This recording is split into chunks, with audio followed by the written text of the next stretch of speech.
सदस्य है, हम इनको इस तरीके से पूछते हैं, आप इस तरीके से टेबल पे मत रखो। सर कहाँ रखूं सर? तरीका ठीक सर कहाँ रखूं? यहाँ रख दूं सर? आप यहाँ मत यहाँ रख देता हूँ सर।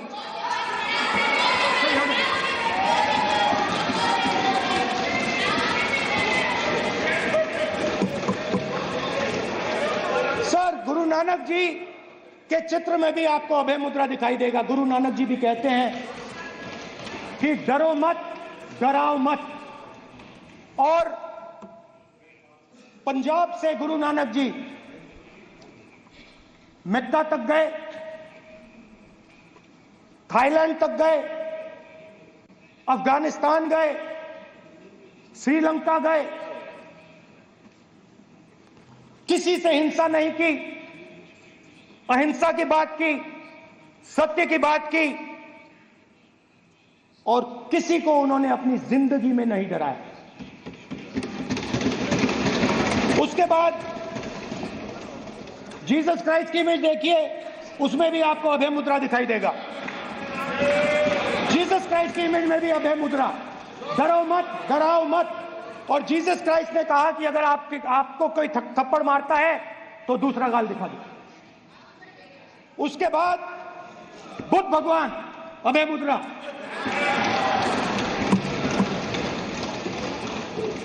डरो मत, डराओ मत, अहिंसा। मतलब, और अंत में महावीर, डरो मत, डराओ मत, अभय मुद्रा। मतलब हिंदुस्तान के इतिहास में 3 फाउंडेशनल आइडियाज हैं। मोदी जी ने अपने भाषण में एक दिन कहा कि हिंदुस्तान ने किसी पर आक्रमण नहीं किया। उसका कारण है क्योंकि यह देश अहिंसा का देश है। यह देश डर का देश नहीं है। तो हमारे सारे के सारे महापुरुषों ने अहिंसा की बात की, डर मिटाने की बात की। डरो मत, डराओ मत, डरो मत, डराओ मत। और दूसरी तरफ शिव जी कहते हैं डरो मत, डराओ मत, अभय मुद्रा दिखाते हैं, अहिंसा की बात करते हैं, त्रिशूल को जमीन में गाड़ देते हैं।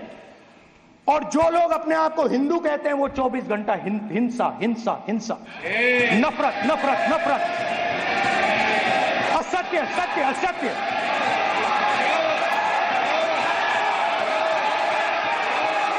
आप हिंदू हो ही नहीं।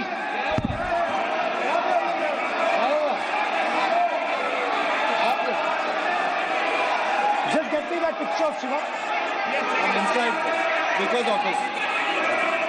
हिंदू धर्म में साफ लिखा है, सत्य के साथ खड़ा होना चाहिए, सत्य से पीछे नहीं हटना चाहिए, सत्य से नहीं डरना चाहिए। अहिंसा हमारा प्रतीक है। अभय मुद्रा ऐसे कीजिए, ऐसे कीजिए, अभय मुद्रा।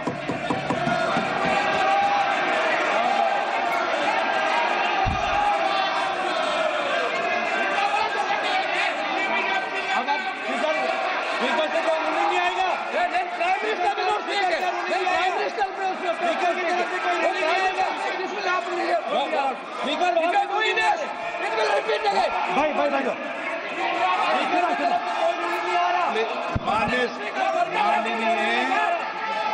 ये आप बात समझिए,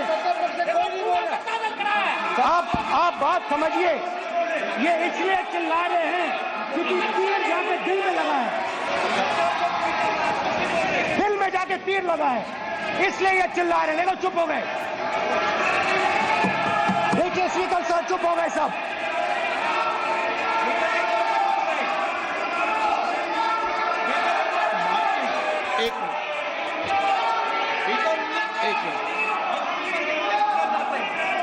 माननीय आप प्रतिपक्ष के नेता हैं, किसी की भावनाओं को ठेस नहीं पहुंचे।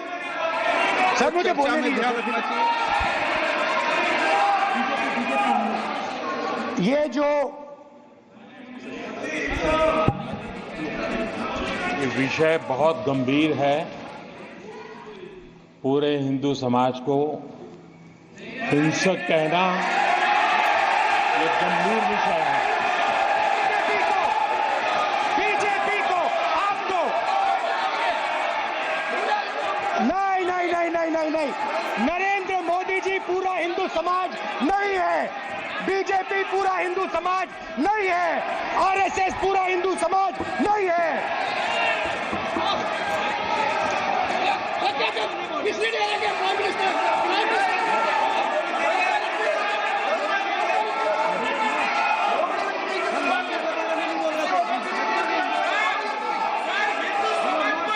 भूपेंद्र यादव जी, ये ठेका नहीं है बीजेपी का। भूपेंद्र यादव जी बोलना चाहते हैं आप? ये सब हिंदू हैं यहाँ पे, ये सब हिंदू हैं। माननीय अध्यक्ष जी, प्रतिपक्ष के नेता आज पहली बार इस सदन को संबोधित कर रहे हैं। मैं दो नियम रूल 349 और रूल 352 के संबंध में आपका ध्यान आकर्षित करना चाहता हूं। सबसे पहले तो प्रतिपक्ष के नेता को बोलने का तरीका आना चाहिए। 349 जो 12 है वो स्पष्ट रूप से कहता है शैल नॉट सिट और stand with back toward the chair. वो लगातार आपकी तरफ पीठ करके खड़े हैं, नियमों के खिलाफ है, जो उनको शोभा नहीं देता। दूसरा अध्यक्ष महोदय, नहीं तो एड्रेस करके दूसरा अध्यक्ष महोदय आर्टिकल रूल 352 रूल 2 ये कहता है make personal reference by way of making an allegation imputing a motive to or a questioning the बोना फाइडी। इन्होंने पूरे विपक्ष के सदस्यों पे नहीं बल्कि इससे बाहर जाकर पूरे एक हिंदू समाज के ऊपर एलिगेशन लगाया है। इनकी बोनाफाइड गलत है, इनके खड़े होने का तरीका गलत है। सदस्यों में तो लगाया ही है। माननीय अध्यक्ष जी,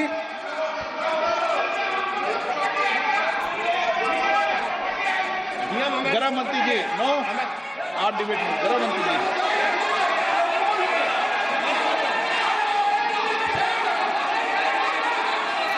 माननीय अध्यक्ष जी, शोर शराबा कर इतने बड़े वाकया को छिपाया नहीं जा सकता। विपक्ष के नेताजी ने कैटेगोरिकली कहा है कि जो अपने आप को हिंदू कहते हैं वो हिंसा करते हैं। मैं फिर से रिपीट करना चाहता हूं, उनका वाक्य था जो अपने आप को हिंदू कहते हैं वो हिंसा की बात करते हैं, हिंसा करते हैं। मान्यवर, इस देश में शायद इनको मालूम नहीं है, करोड़ों लोग अपने आप को गर्व से हिंदू कहते हैं, गर्व से हिंदू कहते हैं। क्या वो सभी लोग हिंसा की बात करते हैं, हिंसा करते हैं? हिंसा की भावना को किसी धर्म के साथ जोड़ना और इस सदन में और संवैधानिक पद पर बैठे हुए व्यक्ति ने, मैं मानता हूं मान्यवर, उन्होंने इसकी माफी मांगनी चाहिए। मान्यवर, मैं उनको एक गुजारिश भी करना चाहता हूं कि इस्लाम में अभय मुद्रा, इस पर इस्लाम के विद्वानों का मत एक बार वो ले ले। गुरु नानक साहब की अभय मुद्रा पर एसजीपीसी का मत वो ले ले। और मान्यवर, अभय की बात तो इनको करने का कोई अधिकार नहीं है। आपातकाल में पूरे देश को इन्होंने भयभीत करा, लाखों लोगों को जेल में डाला। और आतंक, वैचारिक आतंक अगर कभी था वैचारिक आतंक कभी था तो आपातकाल के वक्त था। और मान्यवर दिल्ली में दिन दहाड़े हजारों सिख भाइयों का कत्लेआम उनके शासन में हुआ। आज वो भय की बात कर रहे हैं। मान्यवर, मेरा आपसे आग्रह है कि श्री राहुल गांधी नेता प्रतिपक्ष पहला भाषण होने के बावजूद माफी मांगनी चाहिए, न केवल सदन, पूरे देश की माफी मांगनी चाहिए।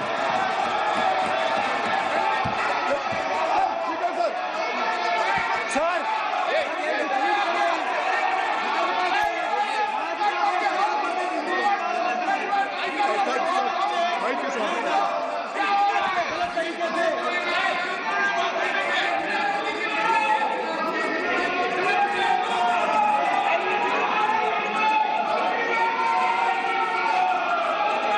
ठीक है sir.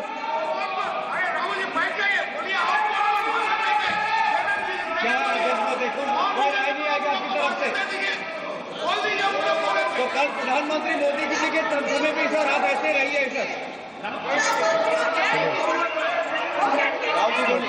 I'm not going to speak until they're quiet.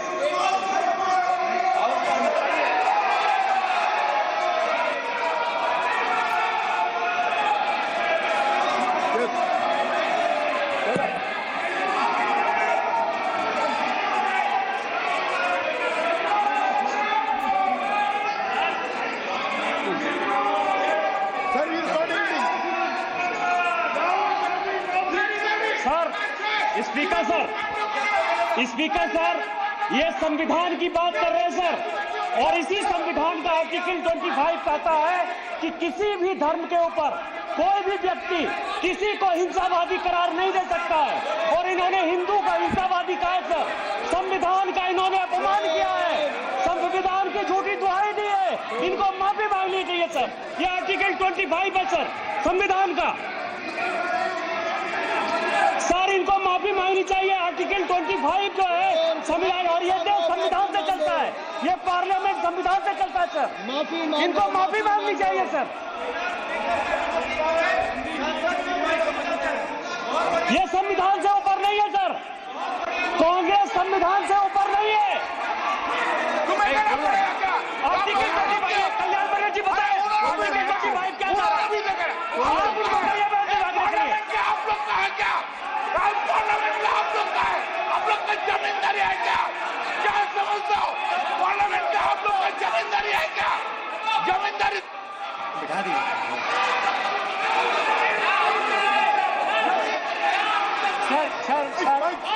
Sir, speaker sir, माने प्लीज एक मिनट देता हूं मैं आपको। हिंदू धर्म कहता है। एक मिनट प्लीज, मान्य सदस्य प्लीज, एक मिनट प्लीज। माननीय सदस्यगण, ये सदन की एक मिनट मैं दूंगा, अलाउ करूंगा आपको। माननीय सदस्यगण, इस सदन की एक गरिमा रही है और हमें संवाद चर्चा करते समय इस सदन की गरिमा को रखना चाहिए। और ऐसी कोई भी आपत्तिजनक बात जो पूरे समाज के पर विषय हो, कम से कम प्रतिपक्ष के नेता को बोलते समय ध्यान रखना चाहिए। मैं इसको सीरियस तरीके से देखूंगा।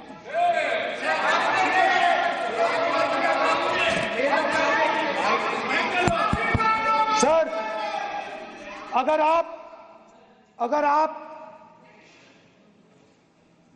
हिंदू धर्म के जो महापुरुष हैं, महापुरुष छोड़िए, अगर आप शिव जी को देखें तो क्या हो रहा है सर?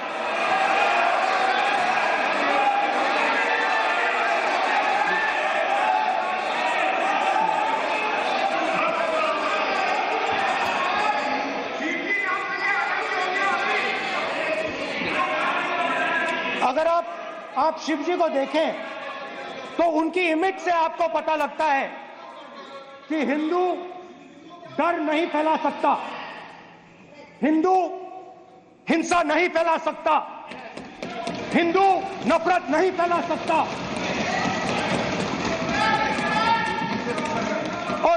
बीजेपी 24 घंटा नफरत, हिंसा, नफरत, हिंसा, नफरत, हिंसा। स्पीकर सर, कहां कहां तक इन्होंने डर फैला दिया है।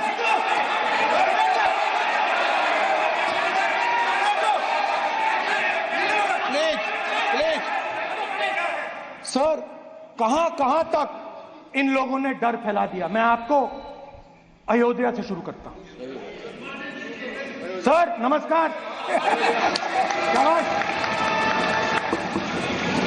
अयोध्या ने आपको मैसेज भेजा।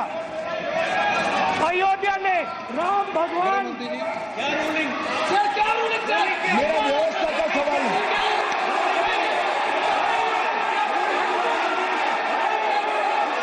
इस सदन के नियमों की पुस्तिका, इससे कुछ सदस्यों को क्या मुक्ति दे दी गई है? आपके गाइडेंस के बाद भी बार बार तस्वीर बताना, पूरे बीजेपी को हिंसा कर रही है ऐसे कहना, खड़े होकर एक दूसरे के बीच में हस्तधून करना, सारे नियम इनको लागू नहीं होते हैं। नियम मालूम नहीं है तो ट्यूशन रख ले साहब। सदन इस तरह से नहीं चल सकता है। ये सदन, मेरा आपसे आग्रह है कि ये सदन ऑर्डर में रहना चाहिए, नियमों के अनुसार रहना चाहिए। ये हम सभी सदस्यों का आपसे विनंती है। ठीक है सर। एक मिनट प्लीज। माननीय सदस्यगण, आप ही किताब राम बताओ। भगवान की जन्मभूमि तो ने, अपेक्षा करता हूं कि अपन इसके नियम प्रक्रिया चले। नो, सब चले। नो, आपने बताया था नियम। नो,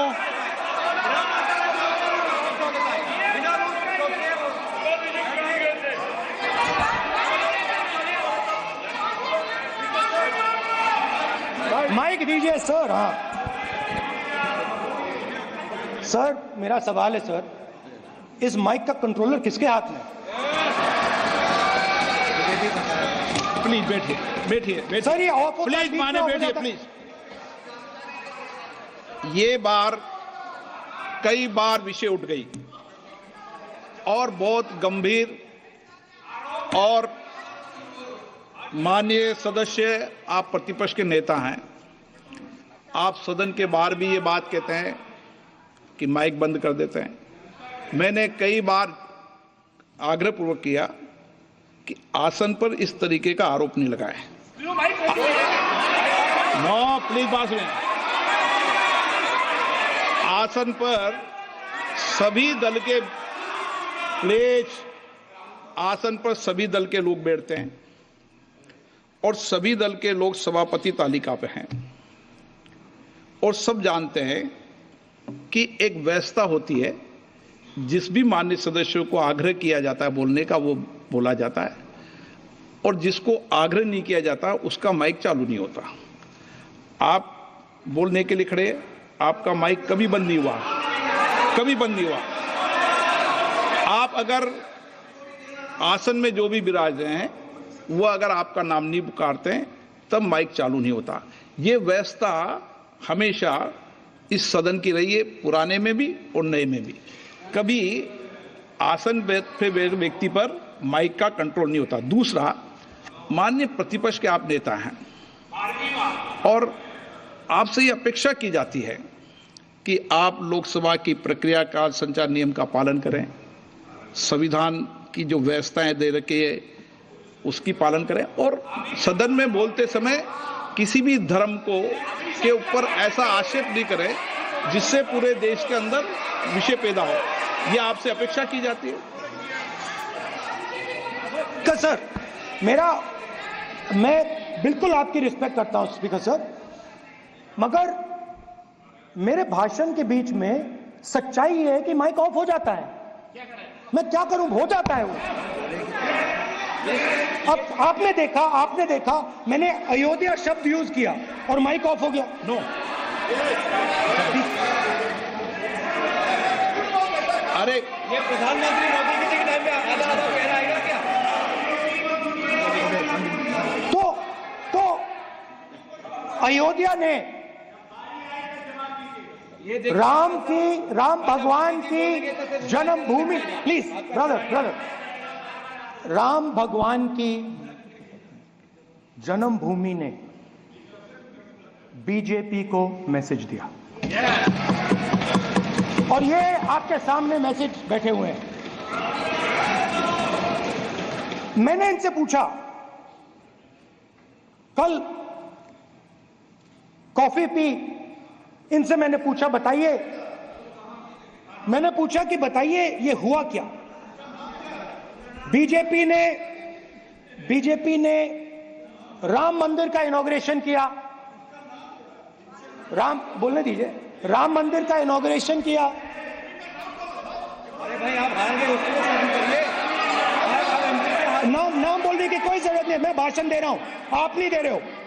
मुझे बोलना है जो बोलना है, मुझे नाम लेने की कोई जरूरत नहीं, मुझे जो बोलना है मैं बोलूंगा।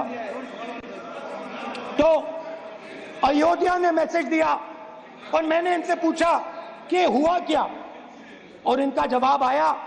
मैंने उनसे पूछा कि आपको कब पता लगा कि आप अयोध्या में जीत रहे हो, और आपने कहा पहले दिन से मुझे पता था।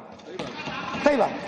और मैंने कहा ये क्या हुआ, उन्होंने कहा राहुल जी अयोध्या में एयरपोर्ट बना,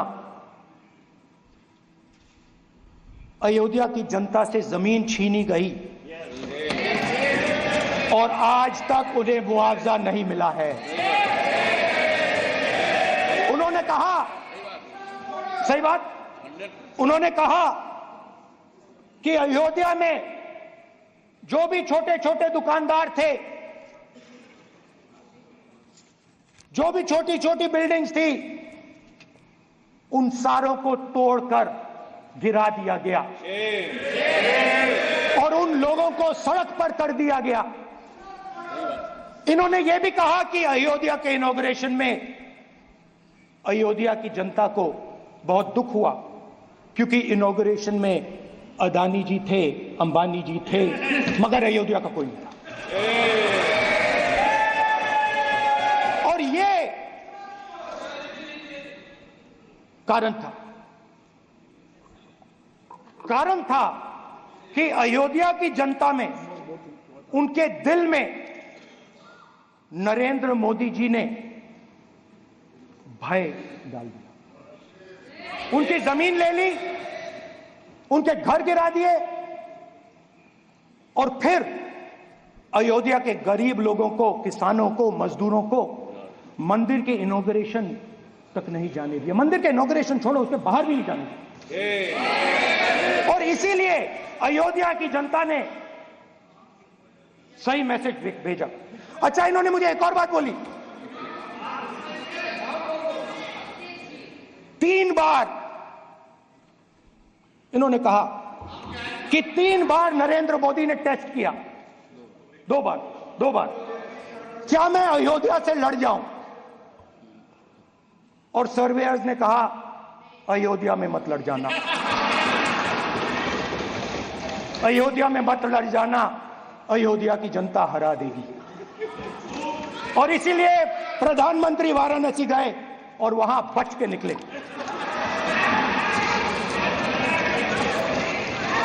तो अयोध्या की जनता को डराया, पूरे देश को डरा दिया। मैं आपको बताता हूं, आज सुबह में आया, राजनाथ सिंह जी ने मुस्कुरा के मुझे नमस्ते की, और मोदी जी बैठे हैं, मुस्कुराहट नहीं, सीरियस, नमस्ते भी नहीं करते, कहीं मोदी जी ना देख लें, प्रॉब्लम हो जाएगी। वही कहानी गडकरी जी की है, सच्चाई है। अरे भाई, अयोध्या की जनता को छोड़ो, ये तो बीजेपी वालों को डराते हैं।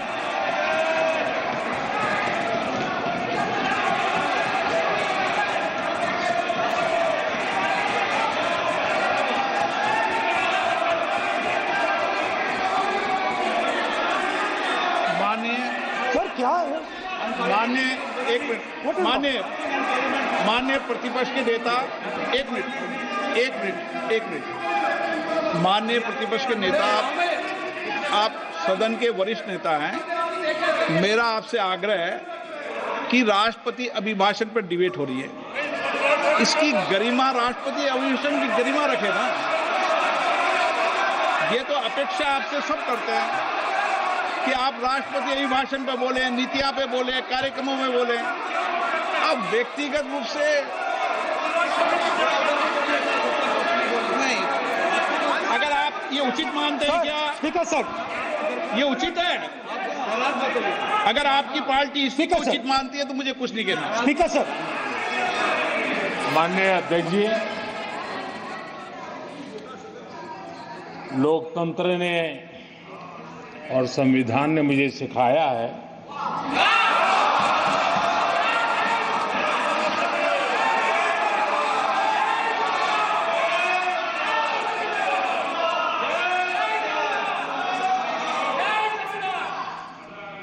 कि मुझे विपक्ष के नेता को गंभीरता से लेना चाहिए।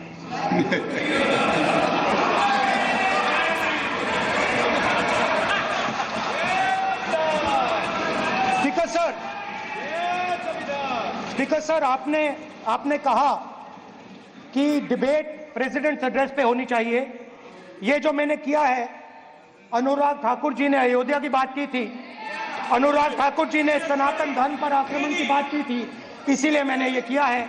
मैं दिखाना चाहता हूं कि अयोध्या में क्या हुआ, अयोध्या की सच्चाई क्या थी। प्रेसिडेंट्स डिबेट में उन्होंने बात उठाई थी, मैंने बात बंद की। प्रधानमंत्री जी को अच्छी लगी अयोध्या के बाद अपनी डर फैलाया और ऑपोजिशन का रिस्पांस, एक साथ मिलकर भारत जोड़ो यात्रा, सारे के सारे ऑपोजिशन, पूरा देश एक साथ मिलकर कन्याकुमारी से कश्मीर तक चला। और जो आपने डर फैलाया, उसके बारे में यात्रा में बहुत कुछ सुनने को मिला। अभी तक याद है, सुबह 7 बजे 7-8 बजे की बात थी, यात्रा में चल रहे थे, एक महिला आती है, हमारे साथ चलती है, मेरा हाथ पकड़ती है और घबराई हुई सी थी। तो मैंने पूछा क्या हुआ, वो मुझे कहती है मुझे मार रहा है, मुझे मार रहा है।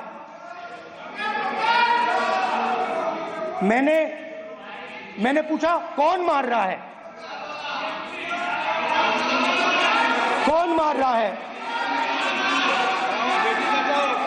बेटी की दुविधा पूरा नहीं दे रही, बेटी का दर्द नहीं सुनना चाहते, भारत की महिलाओं का दर्द नहीं सुनना चाहते। मैंने पूछा कौन मार रहा है, कहता है मेरा पति मार रहा है। मैंने कहा क्यों? कहती है सुबह का खाना नहीं दे पाई। मैंने कहा क्यों? खरीद नहीं पाई, महंगाई है,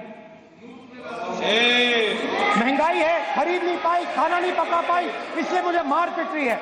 मैंने कहा बहन क्या करूं, कैसे आपकी मदद करूं? कहती हैं आप कुछ मत कीजिए, आप कुछ मत कीजिए, आप सिर्फ ये बात याद रखिए कि महंगाई के कारण हिंदुस्तान में हजारों महिलाओं को सुबह पीटा जा रहा है। उसके शब्द हैं, मेरे शब्द नहीं है। गैस सिलेंडर, महंगाई, तो आपने गरीबों को, महिलाओं को डराने का काम किया।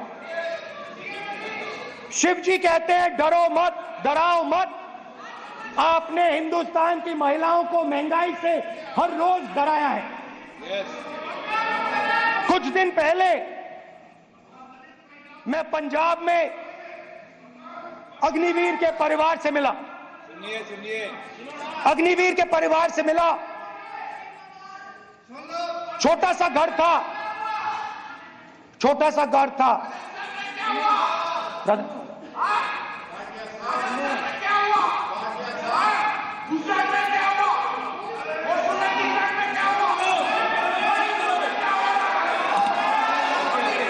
ठीक है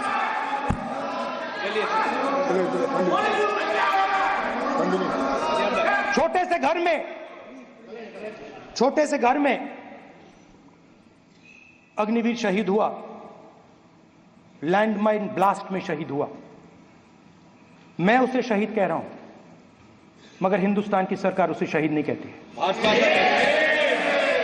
नरेंद्र मोदी उसे शहीद नहीं कहते हैं, नरेंद्र मोदी उसे अग्निवीर कहते हैं। उस घर को पेंशन नहीं मिलेगी, उस घर को कॉम्पनसेशन नहीं मिलेगी, शहीद का दर्जा नहीं मिलेगा। और बेचारे बैठे हुए थे, 3 बहनें थी, एक साथ बैठी हुई थी, रो रही थी। आम जवान को पेंशन मिलेगी, जरूर दुख होगा, मगर हिंदुस्तान की सरकार आम जवान की मदद करेगी। मगर अग्निवीर को जवान नहीं कहा जा सकता। अग्निवीर यूज एंड थ्रो मजदूर है। और आप उससे कहते हो, उसको आप 6 महीने की ट्रेनिंग देते हो, 6 महीने की ट्रेनिंग देते हो। दूसरी तरफ चाइना के जवान को 5 साल की ट्रेनिंग मिलती है, राइफल लेकर उसके सामने खड़ा कर देते हो, उसके दिल में भय पैदा करते हो। एक जवान और दूसरे जवान के बीच में फूट डालते हो कि एक को पेंशन मिलेगी, एक को शहीद का दर्जा मिलेगा, दूसरे को नहीं मिलेगा, और फिर अपने आप को देशभक्त कहते हो। ये कैसे देशभक्त हैं?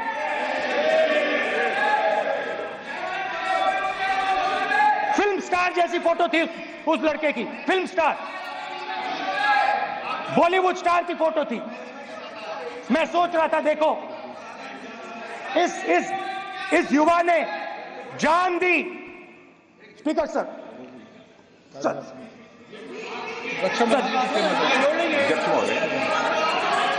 अध्यक्ष महोदय, एक आदमी सब पर भारी। अध्यक्ष महोदय, मैं नेता प्रतिपक्ष से अनुरोध करना चाहूंगा, गलत बयानी करके सदन को गुमराह करने की कोशिश। गलत नहीं है सर, गलत नहीं है सर। देना चाहता हूं कि युद्ध के दौरान अथवा सीमाओं की सुरक्षा के दौरान यदि हमारा कोई अग्निवीर का जवान शहीद होता है तो उसके 1 करोड़ रुपए की धनराशि सहायता के रूप में उसके परिवार को मुहैया कराई जाती है। इस प्रकार की गलत बयानी से सभी को गुमराह करने की कोशिश नहीं की जानी चाहिए। संसद में अध्यक्ष। ठीक है सर, ठीक है सर। देखिए स्पीकर सर, देखिए राजनाथ सिंह जी की एक राय है, मेरी एक राय है। सच्चाई अग्निवीरों को मालूम है, हमें बोलने की जरूरत नहीं है। अग्निवीर को किस चीज का सामना करना पड़ता है, शहीद का दर्जा मिलता है या नहीं मिलता है, कॉम्पनसेशन मिलता है नहीं मिलता है, पेंशन मिलती है नहीं मिलती है, वो उसको मालूम है। पॉइंट ऑफ ऑर्डर है मान्यवर। अब सदन के सामने 2 स्टेटमेंट हुए, एक हुआ विपक्ष के नेता का, दूसरा हुआ माननीय राजनाथ सिंह जी का, रक्षा मंत्री जी का। ये कहते हैं कि 1 करोड़ रुपया नहीं मिलता है। श्री राजनाथ सिंह ने अधिकृत रूप से कहा कि मारे जाने वाले अग्निवीर को जो शहीद होता है उसको 1 करोड़ रुपया मिलता है। उनको फैक्चुअल पोजीशन सदन पर रखनी चाहिए मान्यवर। ये सदन झूठ बोलने की जगह नहीं है मान्यवर, यहाँ सच बोलना चाहिए।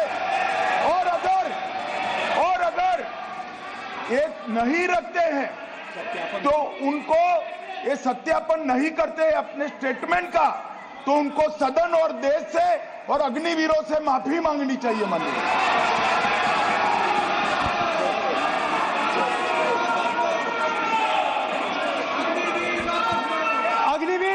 अग्निवीर की सच्चाई मैंने फ्लोर ऑफ द हाउस पे रखी है, और राजनाथ सिंह जी ने भी कहा है। जो रियलिटी है वो हिंदुस्तान की सेना को मालूम है, वो अग्निवीरों को मालूम है। उनके कहने से या मेरे कहने से कोई फर्क नहीं पड़ता, सच्चाई तो उनको मालूम है। उनको मालूम है सच्चाई कौन बोल रहा है।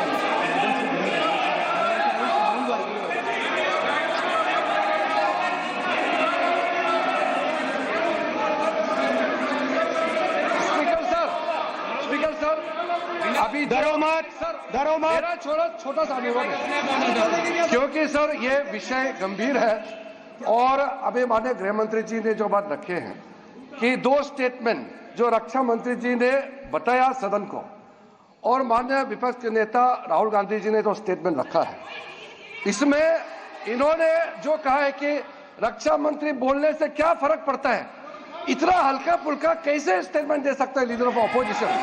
इसलिए सर इन्होंने जो बात रखा है पुष्टि करना चाहिए और हम लोग भी सर नियम के मुताबिक अपना बात रखेंगे सर।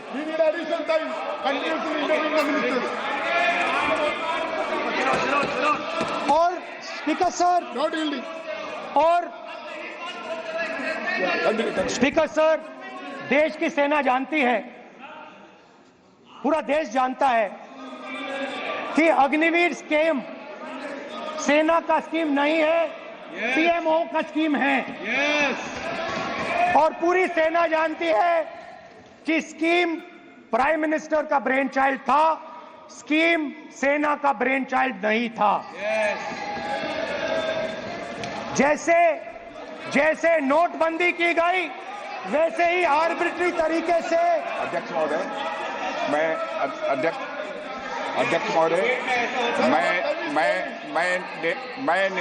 मैं नेता प्रतिपक्ष से विनम्रता पूर्वक अनुरोध करना चाहता हूं कि कृपया वह सदन को गुमराह करने की कोशिश न करें। अग्निवीर योजना के संबंध में बहुत सारे लोगों से 158 ऑर्गेनाइजेशन के साथ सीधा संवाद स्थापित हुआ है, उनके सुझाव लिए गए हैं, तब यह अग्निवीर योजना लाई गई है और बहुत सोच समझकर यह योजना लाई गई है। और मैं यह भी स्पष्ट कर देना चाहता हूं, इस प्रकार की योजनाएं दुनिया के कई देशों में है, यूएस में है, यूके में है, वहां पर किसी को कोई किसी प्रकार की आपत्ति नहीं है। अब बिना अग्निवीर योजना के बारे में समझे, बिना उस संबंध में कोई पूरी जानकारी हासिल किए इस तरीके से सदन को गुमराह करना, इसे कदापि उचित नहीं ठहराया जा सकता। महोदय, मैं तो आपसे ये अनुरोध करूंगा, इसे सदन की कार्रवाई से बाहर निकाला जाना चाहिए। आपको देखिए, सिंपल सी बात है स्पीकर सर, इनको अग्निवीर अच्छा लगता है, आप उसको रखिए, हम उसको बदल देंगे, हटा देंगे। सिंपल सी बात है, हमारी सरकार आएगी, अग्निवीर को हम हटा देंगे, क्योंकि हम सोचते हैं कि अग्निवीर सेना के खिलाफ है, जवानों के खिलाफ है, देशभक्तों के खिलाफ स्कीम है। हम इस स्कीम को नहीं चाहते।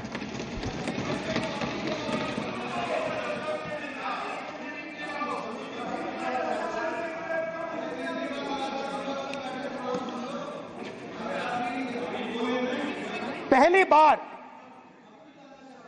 हिंदुस्तान की हिस्ट्री में जनता से स्टेट्स छीने गए हैं। जम्मू कश्मीर लद्दाख से आपने पहली बार स्टेट छीना है।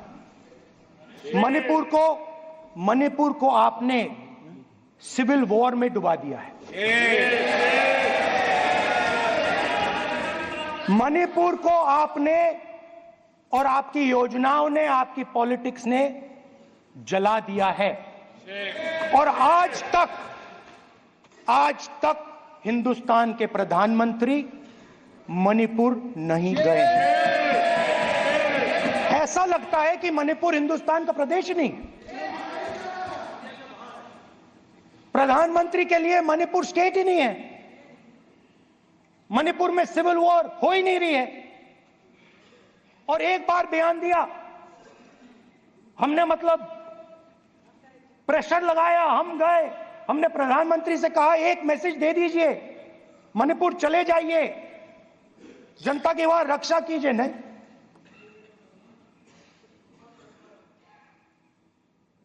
मैं वहां गया, कुकीज और मेहते से दोनों से मिला। आज तक नहीं, आंसर नहीं मिलेगा, मिल नहीं सकता। मणिपुर इनके लिए हिंदुस्तान का प्रदेश ही नहीं है। मणिपुर है ही नहीं, मणिपुर है ही नहीं, ना होम मिनिस्टर के लिए, ना प्रधानमंत्री के लिए, है ही नहीं, एग्जिस्ट नहीं करता, वो है ही नहीं। ना प्रधानमंत्री जाएंगे बोलेंगे कुछ नहीं, जैसे कुछ नहीं हुआ। वहां पे मैं रिलीफ कैंप में गया, एक औरत कांपती हुई, रोती हुई मुझे कहती है कि मैंने अपनी आंखों के सामने, हाँ मैं औरतों की बात कर सकता हूं, एक भाई का, मैं कर सकता हूं, एक भाई एक कर्तव्य निभा रहा है। आप अपने संगठन में महिलाओं को नहीं डालते हो, मगर मैं औरतों की बात कर सकता हूं।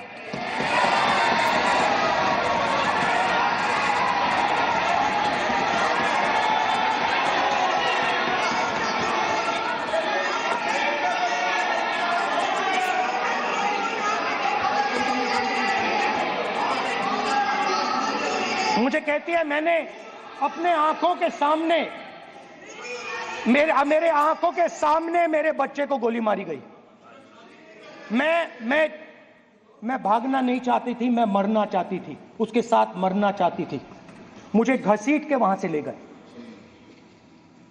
और फिर मेरे को अपने बच्चे की फोटो दिखाती है, कांपती हुई ऐसे फोटो दिखाती है। ये आपकी योजनाओं का नतीजा है।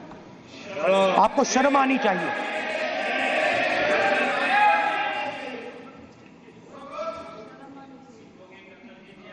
एक दिन प्रधानमंत्री 8 बजे कहते हैं, पता नहीं फाइन ट्यूनिंग हो गई भगवान के साथ, डायरेक्ट मैसेज भगवान, सर ने बोला है, सर प्रधानमंत्री ने ये बोला है, ये मैं नहीं बोल रहा हूं, प्रधानमंत्री ने बोला है कि मेरा डायरेक्ट कनेक्शन है भगवान के साथ। मैंने नहीं बोला, मैंने नहीं बोला। सोशल मीडिया से भगवान जगन्नाथ, एक मिनट प्लीज, एक मिनट माननीय राहुल गांधी जी, एक मिनट, माननीय सदस्य एक मिनट प्लीज, एक मिनट रविशंकर जी प्लीज, एक मिनट। माननीय सदस्यगण, आप वरिष्ठ नेता हैं, सदन के नेता होते माननीय प्रधानमंत्री जी, और हम सबको माननीय प्रधानमंत्री जी का सम्मान करना चाहिए। ये सदन में हमेशा उच्च कोटि की परंपरा मर्यादा रही है। नो सर, गौरव,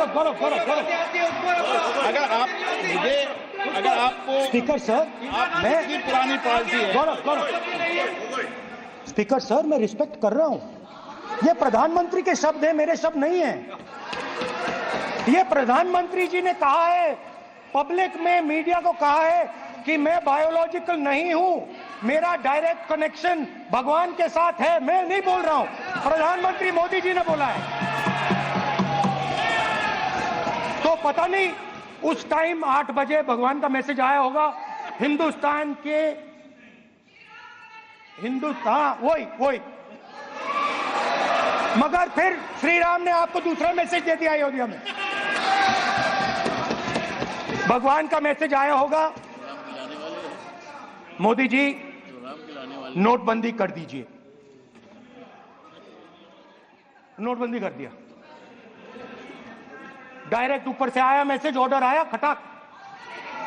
और अलग अलग ऑर्डर आते हैं। अदानी जी वाला ऑर्डर आता है, बंबई एयरपोर्ट अदानी जी का ऊपर से ऑर्डर आता है, खटाखट ऑर्डर आते हैं।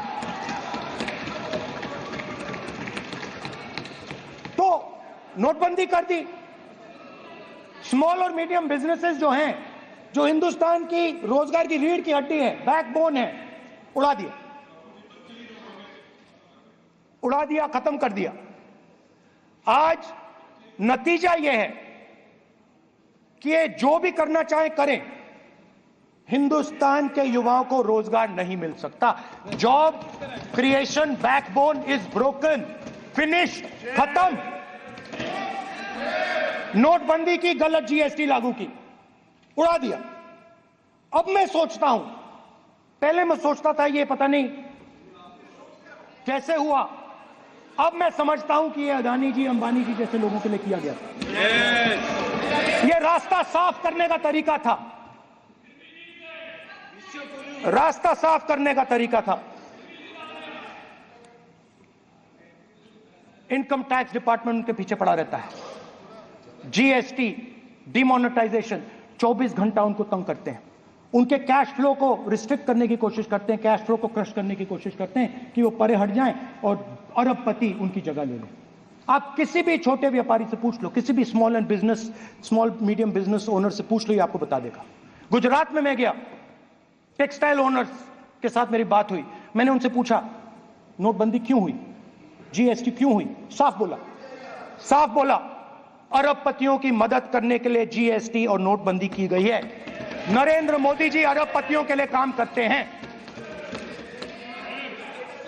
सीधी सी बात। मैं जाता रहता हूं और आपको गुजरात में हराएंगे इस बार।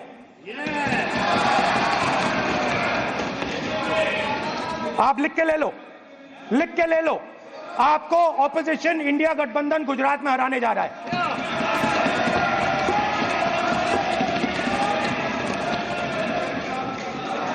किसानों को डराने के लिए लैंड एक्विजिशन बिल जो हम लाए थे, उनकी जमीन की रक्षा करने के लिए, उनको सही कॉम्पनसेशन देने के लिए, उसको आपने खत्म कर दिया। यहां कोशिश की, कर नहीं पाए तो स्टेट्स में खत्म कर दिया। हर स्टेट में आपने खत्म कर दिया है। अगर आप जानते नहीं हो चेक कर लो, हर स्टेट में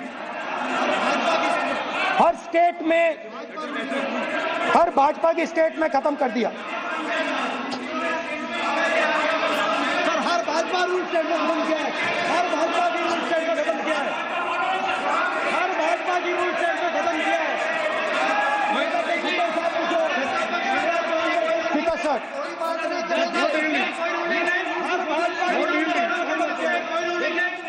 खट्टर साहब का निर्देश नहीं, कोई निर्देश नहीं। सत्ता पक्ष बार खड़े होकर भाजपा को कम कर रहे, कोई रोक नहीं, कोई रोक नहीं है सत्ता पक्ष के लिए।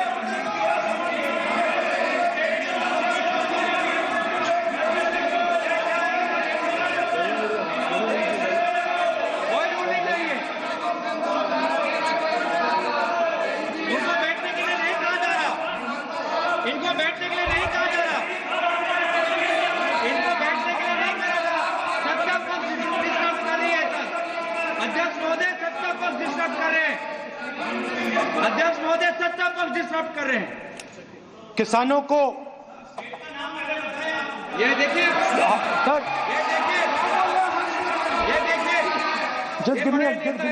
बीजेपी आप किताब लेके क्यों खड़े हो? कानून बनाना चाहते हो? आप क्या बोलना चाहते हैं, कानून से बताओ। स्पीकर का डायरेक्शन है सर, स्पीकर का डायरेक्शन 115, और वो ये कहता है सर, कि कोई भी मेंबर यदि अपनी बातें कहना चाहता है, जैसे अग्निवीर के बारे में उन्होंने कहा या स्टेट के बारे में कहा, उनको ऑथेंटिकेट करना पड़ेगा, नहीं तो माफी मांगनी पड़ेगी। ये आपका डायरेक्शन है 115(1) और 115(2). इसीलिए वो जो बातें कर रहे हैं उसको ऑथेंटिकेट करें, चाहे अग्निवीर के लिए चाहे वो किसानों के लिए कर रहे हैं। ये आपका डायरेक्शन है।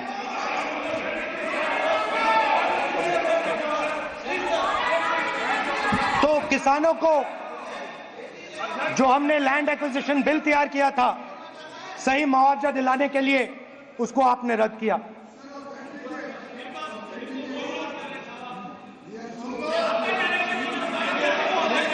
वी ऑथेंटिकेट कर देंगे, ऑथेंटिकेट कर देंगे, हम ऑथेंटिकेट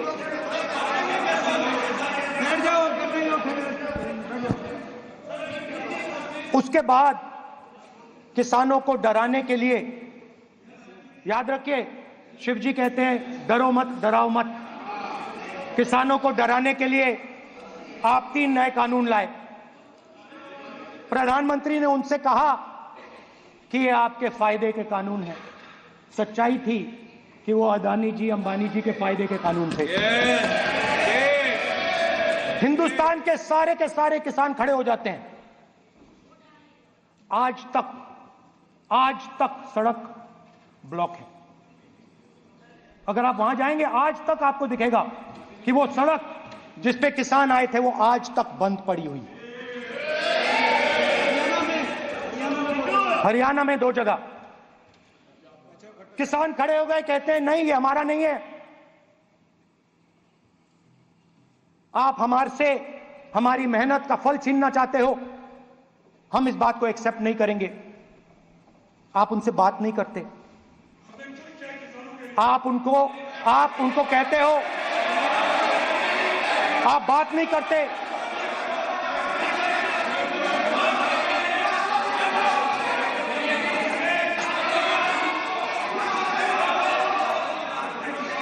आप बात नहीं करते, आप गले नहीं लगते, आप उन्हें आतंकवादी कहते हो। आप कहते हो ये सब आतंकवादी हैं। झूठ नहीं है, झूठ नहीं है, सच है, सच है। मान्यवर, मैं समझ रहा हूं कि विपक्ष के नेता नाते पहली बार बोल रहे हैं, मगर नियमों के पुस्तक के बाहर वो नहीं जा सकते। ये एक स्टेटमेंट करे कि हम कहते हैं कि किसान आतंकवादी, तो कैसे सदन में चल सकता है? मान्यवर, आप एक तरफा नियमों के ऊपर जाकर उनको रियायत दे रहे हो। मान्यवर, हमें संरक्षित करिए, ऐसे नहीं चलता। 700 किसान शहीद हुए। हमने इस हाउस में कहा कि किसानों के लिए मौन होना चाहिए, आपने मौन नहीं होने दिया। आपने कहा ये किसान नहीं है, आपके मुताबिक ये किसान नहीं थे, ये आतंकवादी थे। देखिए आपकी एलाई सिर हिला रही है, वो भी सहमत हैं, कौर जी सहमत हैं। देखिए हमारी जरूरत नहीं है, वो सहमत है आपसे, वो सहमत है। माननीय बोला नो, माननीय सदस्य, एक शब्द उधर नहीं सर। किसान क्या मांग रहा है सर? स्पीकर सर, माननीय सदस्य, स्पीकर सर, किसान क्या मांग, सॉरी, मेरा ये आग्रह है, आपकी पार्टी का समय नहीं बचेगा। दोगे पूरा?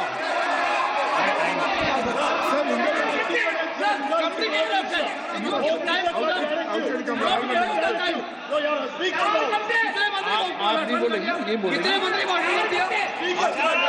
सर। और आप तो सर, और स्पीकर सर, आप तो किताब, स्पीकर सर, किसानों ने मांगा क्या?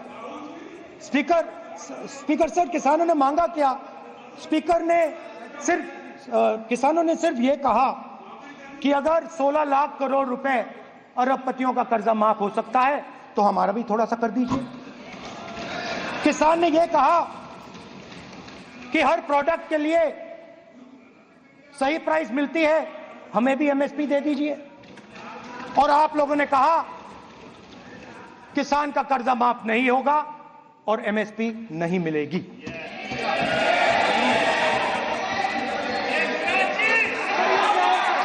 माननीय अध्यक्ष महोदय, ये गलत बयानी कर रहे हैं। एमएसपी सरकार दे रही है और ये मोदी जी की सरकार है जिसको उत्पादन की लागत पर कम से कम 50%, माननीय अध्यक्ष महोदय, उत्पादन की लागत पर कम से कम 50% जोड़कर एमएसपी दी जा रही है और नहीं दी जा रही। ये सत्यापित करें माननीय अध्यक्ष महोदय, ये गलत बयानी कर रहे हैं, ये सदन को गुमराह कर रहे हैं, गलत बयानी कर रहे हैं। आज भी एमएसपी पर खरीद जारी है और अभी खरीद की फसलों के एमएसपी के लीगल गारंटी, ये बताए जब इनकी सरकार थी तब एमएसपी कितनी, तब एमएसपी कितनी बिकती थी और उस समय खरीद कितनी होती थी माननीय अध्यक्ष, उस समय खरीद कितनी होती थी? आज भी एमएसपी पर खरीद जारी है माननीय अध्यक्ष महोदय, ये गलत बयानी कर रहे हैं। ये सत्यापित करें इसको कि एमएसपी पर खरीद नहीं हो रही, ये सत्यापित करें माननीय अध्यक्ष महोदय, ये गलत बयानी दी जा रही है। देना चाह रहे, इनको नहीं बोलने देना चाह रहे।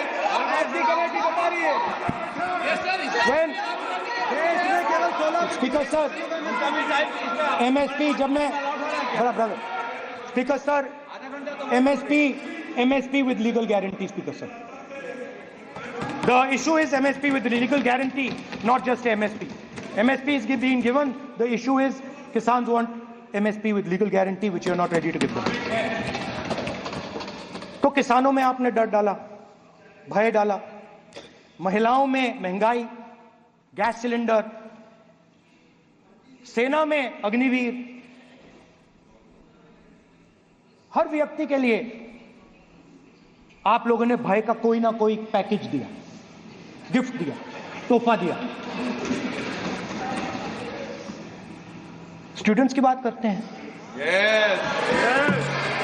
जो आप 2000 साल पहले की बात करते हो, थोड़ी सी भविष्य की भी बात कर देते हैं, इंडिया के फ्यूचर की बात कर देते हैं। रोजगार तो आपने खत्म कर दिया, नोटबंदी, GST, जो आपने स्मॉल एंड मीडियम बिजनेसेस थे उनको खत्म करके,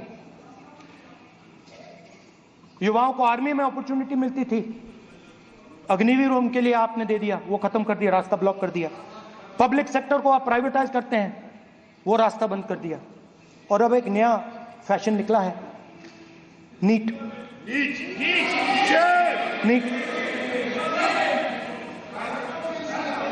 प्रोफेशनल एग्जाम्स को आपने कमर्शियल एग्जाम्स में बदल दिया है। NEET is not a professional exam, NEET is a commercial exam. NEET में एक स्टूडेंट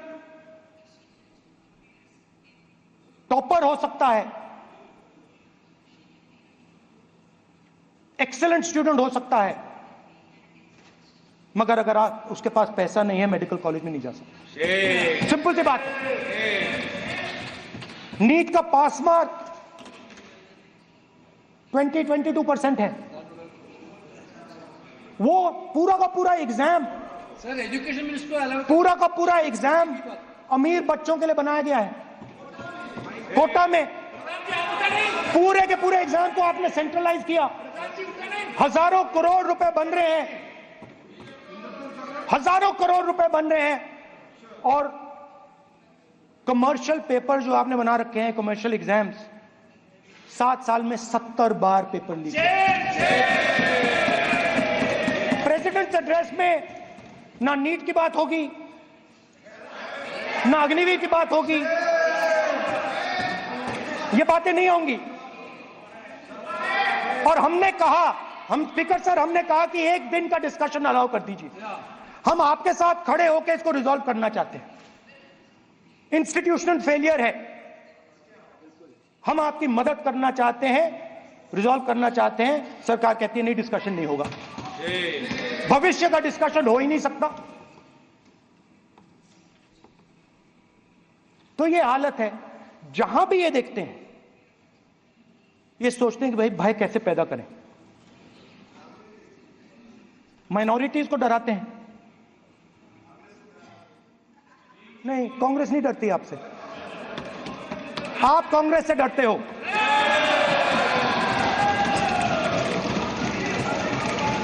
हिंसा, नफरत, माइनॉरिटीज के खिलाफ, मुसलमानों के खिलाफ, सिखों के खिलाफ, क्रिश्चियंस के खिलाफ। और माइनॉरिटीज ने क्या किया? माइनॉरिटीज ने क्या किया? हर स्फीयर में हिंदुस्तान को रिप्रेजेंट करते हैं, नाम रोशन करते हैं। पत्थर जैसे हिंदुस्तान के साथ एक साथ खड़े हैं, देशभक्त हैं। और आपने सारे के सारे माइनॉरिटीज पर आक्रमण किया, उनके खिलाफ हिंसा, नफरत फैलाई।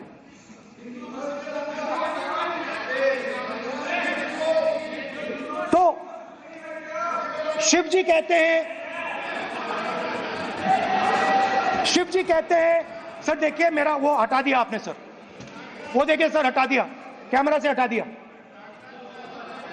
चेहरा देखिए, चेहरा सदस्य सर देखिए वापस आ गया सर, हटाओ सदस्य। ये देखो,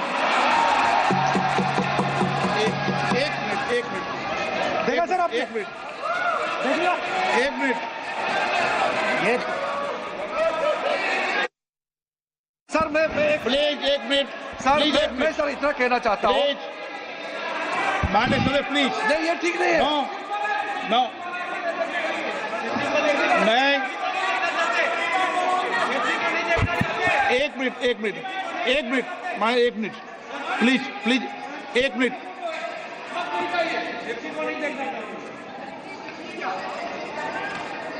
आप प्रतिपक्ष के नेता हैं और मैं आपसे अपेक्षा करता हूं कि सदन की गरिमा बनी रहे, मर्यादा बनी रहे, नियमों का पालन हो।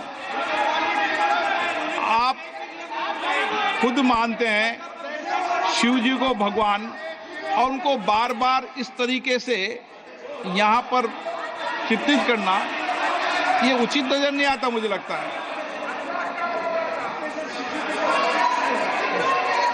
स्पीकर सर देखिए, रूल्स की किताब पढ़ोगे आप?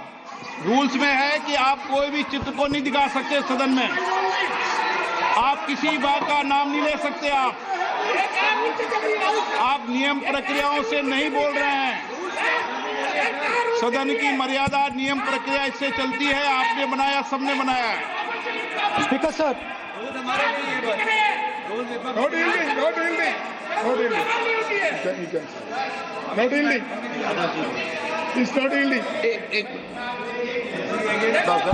Speaker sir, this is not right.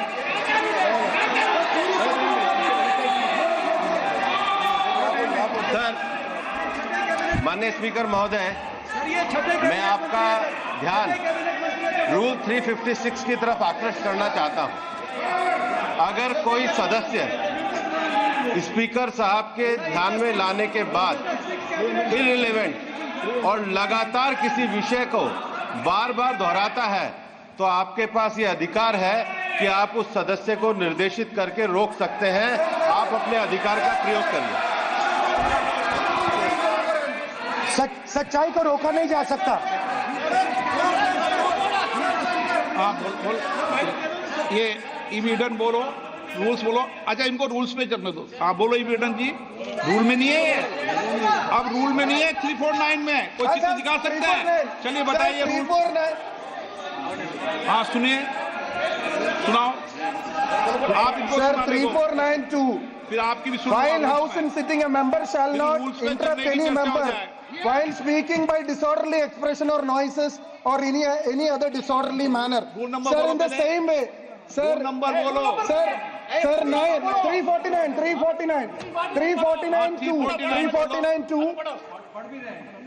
Sir, while the house is in sitting, 2 shall not interrupt any member while speaking by disorderly expression or noises or any other disorderly manner.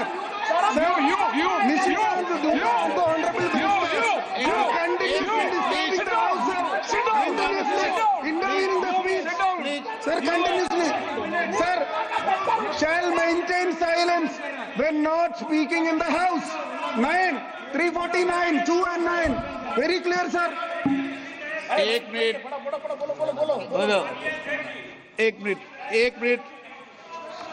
अब आप 1 minute, आपने बताया 349। Okay, 1 minute इस पे आ जाए। सभा में झंडे, प्रतीक या कोई भी प्रदर्शित वस्तु प्रदर्शित नहीं करेंगे। माननीय प्रतिपक्ष के नेता, आप आपके सदस्य का रूल की पालना कर लें, अच्छा है। तो नीट में तो सब जगह भय फैलाया। नियम बताया, उसकी पालना करने के लिए कह रहा हूं मैं तो। Under which rule minister can interfere? Which rule? When a speaker is speaking, under which rule? Almost all ministers intervene. Is it a question hour? Without ending. Okay, please आप मान अधिवक्ता है, प्लीज बैठिए। अध्यक्ष, आसन पर बैठे सभापति या अध्यक्ष माननीय सदस्य को अलाउ कर सकता है, ये नियम में नहीं है। ये नियम में नहीं है क्या?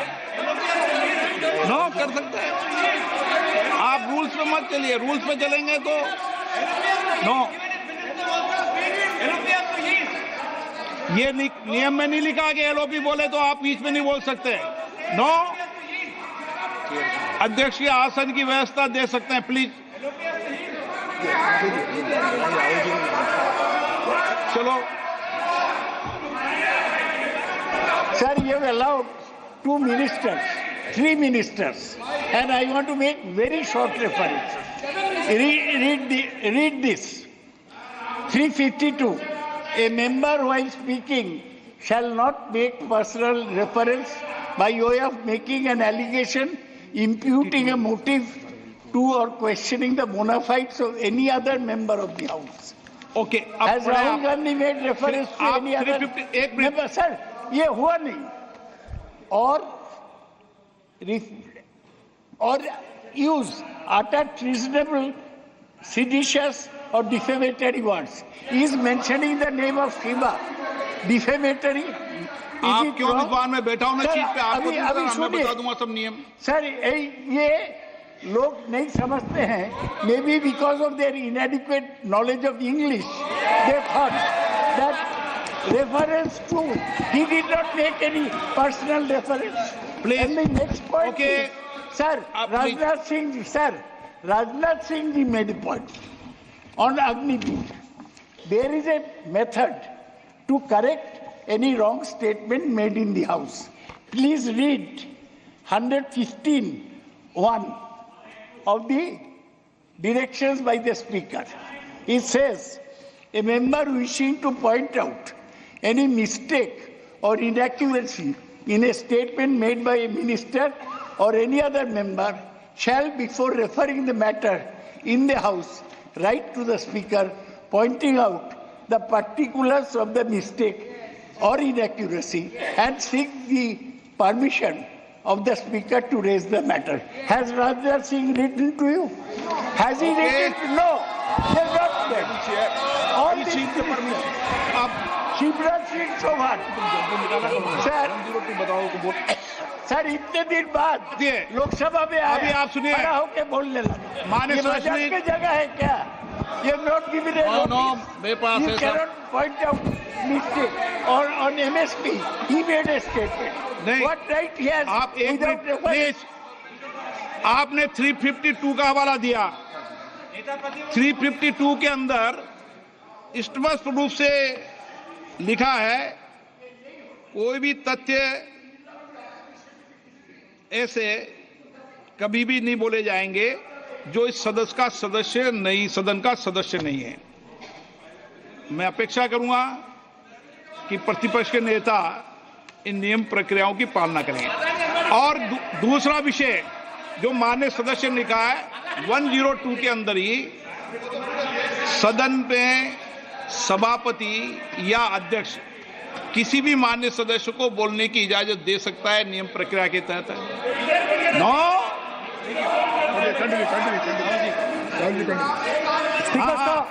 स्पीकर साहब, मेरी परमिशन से किसी को भी अलाउ कर सकता हूं और मेरी बिना परमिशन के कोई नहीं बोला है। See, sir, Speaker sir, NEET students spend years and years preparing for their exam. Their family supports them financially, emotionally. And the truth is that NEET students today do not believe in the exam. Because they are convinced that the exam is designed for rich people, not meritorious people. I have met a number of NEET students, every single one of them tells me that the exam is designed to create a quota for rich people and to create a passage for them into the system, and is designed not to help poor students. Now, इससे भी बहुत डर होता है। महीनों पढ़ाई करते हैं, ये पता नहीं कि भैया एग्जाम लीक हो जाएगा, नहीं होगा। अगर पास भी हो गए तो पैसा कहां से आएगा? तो उधर भी इन लोगों ने भय डालने का काम किया। तो जहां भी ये देखते हैं ये भय डालते हैं। सेना में, युवाओं में, किसानों में, मजदूरों में, महिलाओं में, डिसेबल्ड में भी। और मैं ये भी कह सकता हूं कि सिर्फ बाकी हिंदुस्तान में भी नहीं, मगर अपनी पार्टी में भी भय है। आपकी पार्टी में डर है, भय है, सच्चाई है। देखो अब आप चिल्ला नहीं रहे हो, अब आप शांत हो, अब बिल्कुल शांत हो, सच्चाई बोल दी, चिल्ला नहीं रहे, चुप। क्योंकि आपकी ट्यूनिंग डायरेक्टली, प्रॉब्लम क्या है, आप चिल्ला भी नहीं सकते क्योंकि कनेक्शन नहीं। सर मैं बोल रहा हूं सर, समझा रहा हूं, स्ट्रक्चर बोल रहा हूं।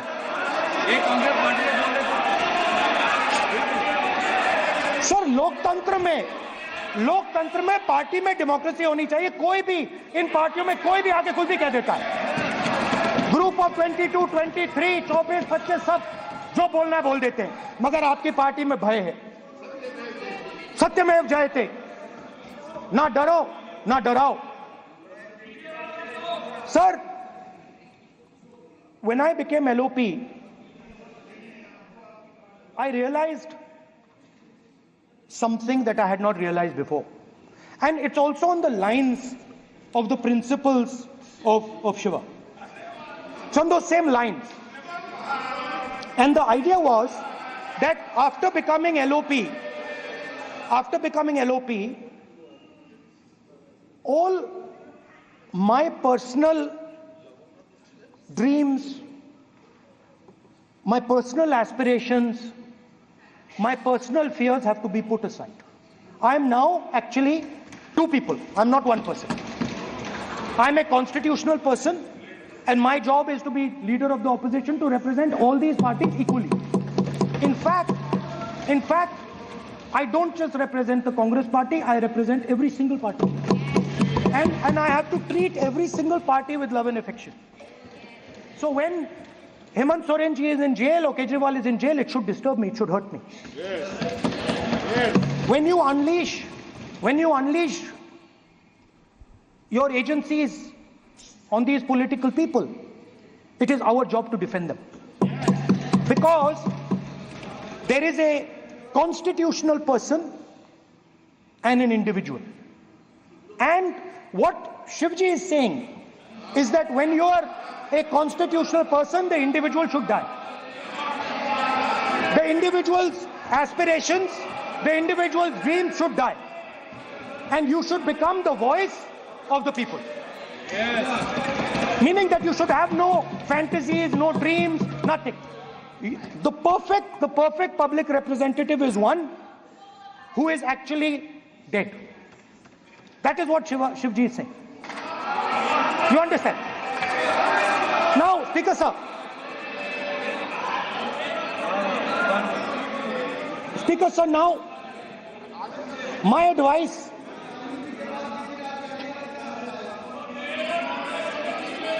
So there are two structures now. One is me as an individual, and one is me as leader of the opposition. Me as an individual, I might have my likes and dislikes. I might have my views, but me as leader of opposition have to suppress them, have to reduce them and say, now I'm the voice of the opposition. That is the idea. That is the idea of the democratic system. The people have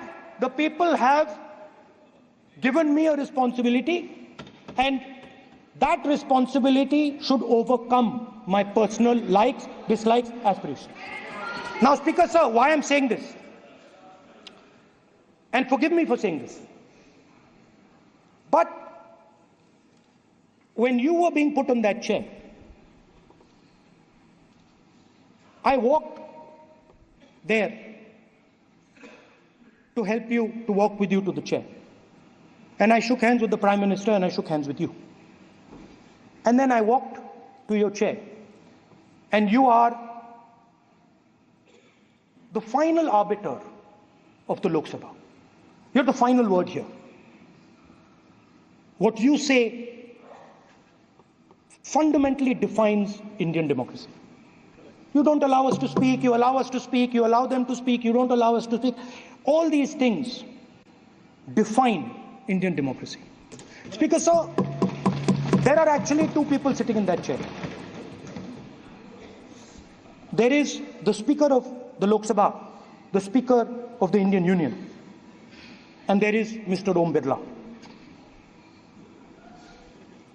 When Modi ji went and shook your hand, and I went and shook your hand, I noticed something. When I shook your hand, you stood straight like this and shook my hand. And when Modi ji shook your hand, you bowed down and shook his hand.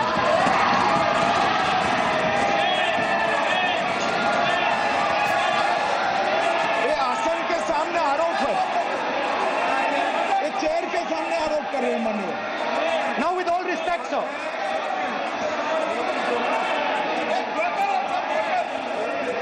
Such a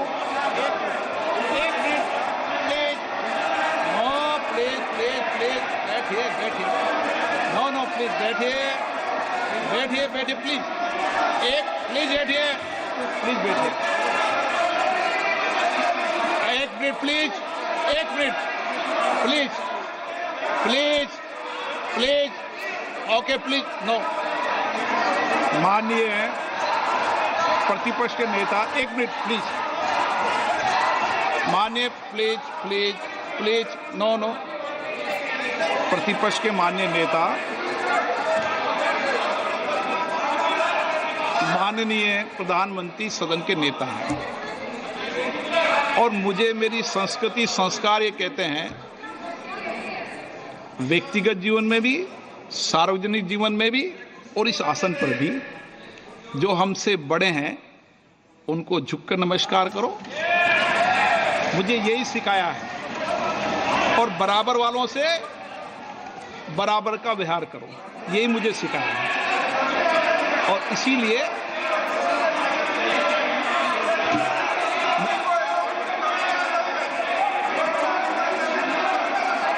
speaker sir, अगर आप हाँ, मैं इस बात को आसन से कह रहा हूं कि मेरी संस्कृति और संस्कार यही है कि बड़ों का झुककर और आवश्यक हो तो पैर छूकर सम्मान करो और बराबर जो उम्र से छोटे हैं उनसे बराबर का व्यवहार करो। स्पीकर सर, ये हमारी संस्कृति संस्कार है और मैं इस संस्कृति संस्कार की पालन करता हूं। स्पीकर सर, आपकी बात को मैं एक्सेप्ट करता हूं। स्पीकर सर, आपकी बात को रिस्पेक्टफुली बैठिए ना। स्पीकर सर, मैं आपकी बात को रिस्पेक्ट करता हूं, मगर आपको कहना चाहता हूं कि इस हाउस में स्पीकर से कोई बड़ा नहीं होता। स्पीकर सबसे बड़ा है, हम सबको स्पीकर के सामने झुकना चाहिए और मैं आपके सामने झुकूंगा और सारा का सारा ऑपोजिशन आपके सामने झुकेगा। ये लोकतंत्र है। स्पीकर सर, आप इस हाउस के लीडर हैं, आपको किसी के सामने नहीं झुकना चाहिए। कस्टोडियन है, नेता प्रधानमंत्री है, स्पीकर को आप speaker is the last word, speaker is अध्यक्ष and is the last word. अंत में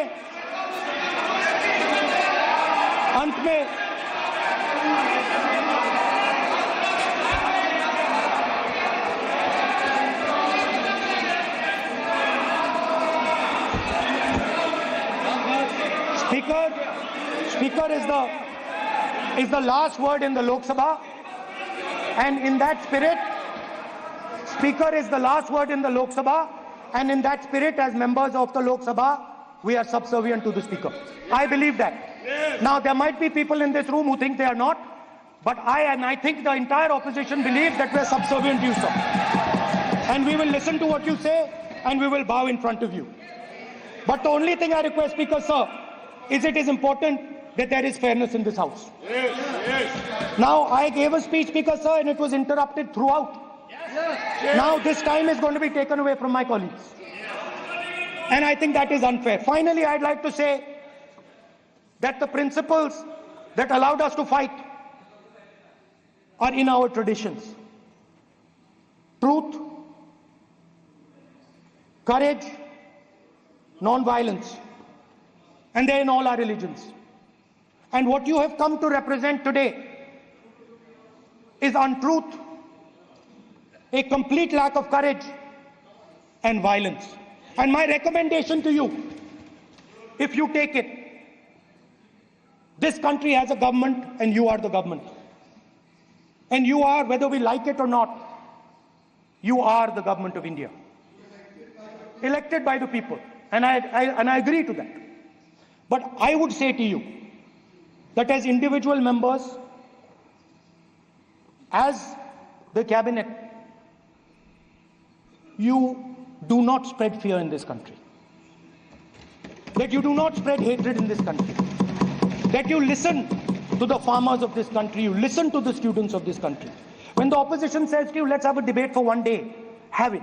It's not going to harm anybody. They're going to love you for it. The students of India are going to say, we love the government because they allowed us our voice, they let us speak for one day. So, do not spread hatred. Do not spread violence. Do not be fearful. Even the BJP members here, even the cabinet members, do not be fearful. You have a constitutional position. You are individuals and then you have a constitutional position. Rajnath Singh ji is an individual and he's the Defense Minister of India. And that is the way this country has to be run. And we as the opposition, don't take us as your enemies. We are not your enemies. We are here, we are sincerely here to make your work easier as long as you follow the basic principles that we have stated. And these principles are Shivji's principles. They are the principles of Shivji. Har Har Mahadev, you can say. To make the government. This is basically what I have explained here today is the concept of Indian leadership in all religions. Respect, affection, ahimsa, and always standing up for the truth. And I'm more than happy, all of us are more than happy to discuss anything you want without being nasty, without being aggressive, anything you want, we are ready to discuss. So please let us work together to take this country forward. You are the government. We have to accept that. You got 240 seats. So I congratulate you on that. At least accept it. Accept to kar lijiye. They're not happy. They're not happy. Not happy. They're not happy. Okay, you're not happy. So I would say we want to both work for this country. Work with the spirit of bravery. Work without violence. Work without hatred. Thank you.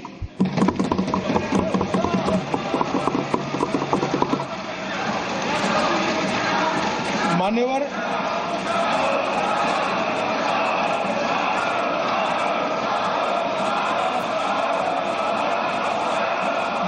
में लोकसभा अध्यक्ष के निर्देश की पुस्तिका का 10वें संस्करण का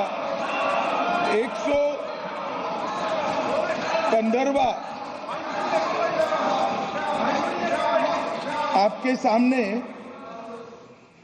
उल्लेखित करना चाहता हूं।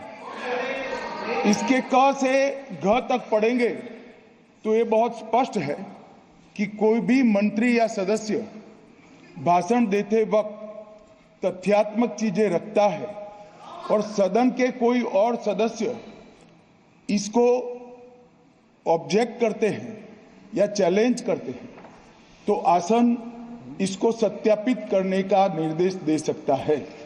मान्यवर, विपक्ष के नेता ने भाषण में कई चीजें ऐसी रखी जो तथ्य नहीं है, सत्य नहीं है और समय समय पर यहां से ट्रेजरी बैंक ने सत्यापन की मांग की। हम सब की ओर से मेरा आपसे निवेदन है कि इनकी स्पीच और ट्रेजरी बैंक से लिए गए सारे ऑब्जेक्शन को ध्यान में रखकर नेता प्रतिपक्ष को अपने भाषण में तथ्य बगैर की और सत्य न हो ऐसी जो बातें रखी गई है इसका सत्यापन करने के लिए आपका निर्देश मिले और हमें संरक्षण मिले। सत्यापन करेंगे। महोबा मित्रा,